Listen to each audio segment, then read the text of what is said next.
Hindi siya branded pero ano siya. Kasi hindi kasi ako mahilig ng bags eh. Nakakita din sa kanila. Oh, look at this one. Social. Social. Oh, mayaman. Alas-alay yung mga bags nila. Hindi ko siya ano. Minsan sa ano na to sa store na to is may mga branded sila minsan. Ito. 1,200 plus pa yun. Tapos yung ganito. Ay, sorry naman. Dami siyang siya. Oh, yes. Ay, tikit ba to? Ito fake lang. 37. Ang ganda pang regalo. Maganda.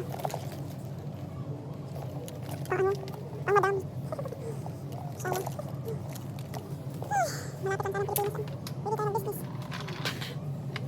Marami pa sila dito mga bong bags. Ayun pang malakihan pang travel dito.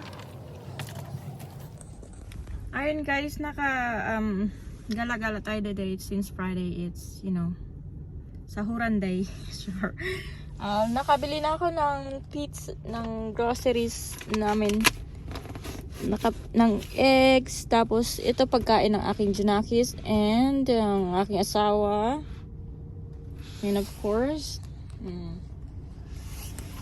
nakabili na tayo. Ito yan. Surprise! Uwi na tayo. Inilihan ko siya ng bagong carpet. Kasi nilipat ko dito yung carpet na ito. Kasi itong carpet na ito matagal na ito.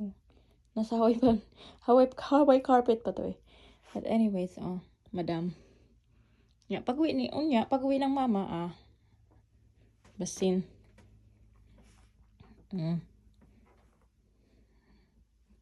Pag-uwi ng mama niya, ano naman? Dumi naman.